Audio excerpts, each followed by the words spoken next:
I'm Malcom Reed.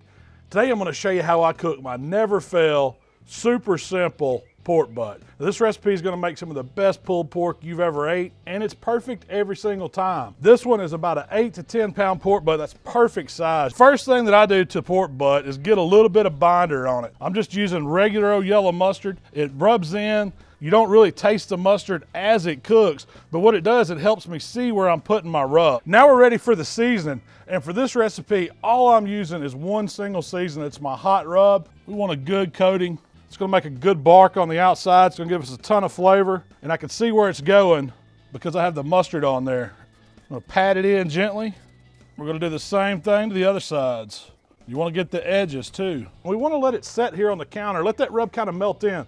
Perfect time to fire up your pit. I'm using lump charcoal and a couple Royal Oak tumbleweeds to get the fire going. Just fill the basket up with lump, put a couple tumbleweeds in, drop it down inside the drum, open your vents 100% so air can flow, and light it up. It'll take about 15 minutes for those coals to get good and hot. Then I'm gonna add my wood. For pork butt, I'm using hickory and cherry. I love that combo. So the drum settled right in about 265. I'm gonna grab the butt here, and we're going right on the rack. Remember, it's fat down, and I'm just centering it up. We've got that cherry smoke going. Smells incredible. We're just gonna close the lid on the drum and let it sit in this smoke bath. It's been about an hour and 45 minutes. So we're gonna check on the butt for the first time, and you can see it's starting to dry out a little bit. We're starting to get that rub to really settle in. This is where you wanna get some moisture on it. And I've just got some apple juice and cider vinegar. My pork butt's been on about 4 hours.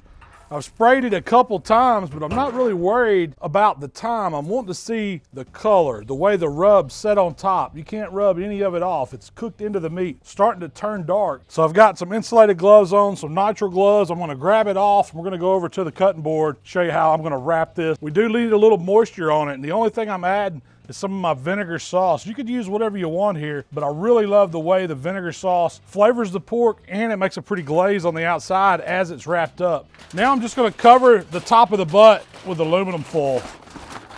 This is gonna hold it down tight, and the pan is gonna catch all the renderings. And last but not least, I've got my dot probe. Just going in the center part of the butt, making sure you don't hit bone. You wanna go deep. That's gonna let us know the internal temperature. That's what we're cooking to now. So we're gonna set it right back on the center part of the drum. Probe wires just running out the side. Close the lid. We don't have to add any more fuel. We don't need any more smoke. All right, you can hear the dot alarm. It has reached 200 degrees internal on the pork butt. It's time to get it off the pit, move it over to the cutting board. Now I'm ready for that facial.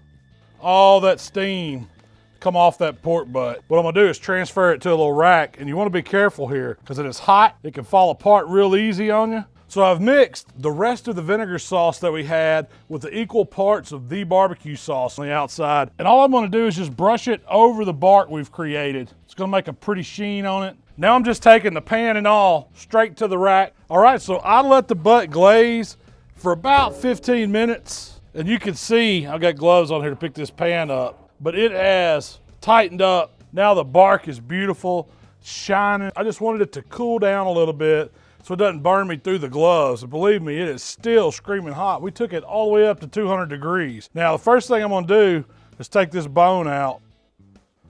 When that bone slides right out, I mean, that is a thing of beauty. And I'm just gonna shred it by hand. You're just kind of pinching at it.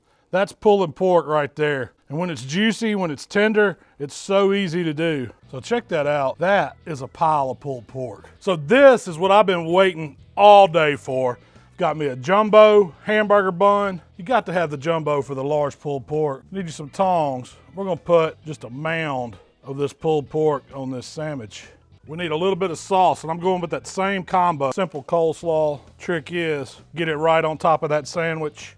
If it spills over, hey, that's okay. I know I got a try bite.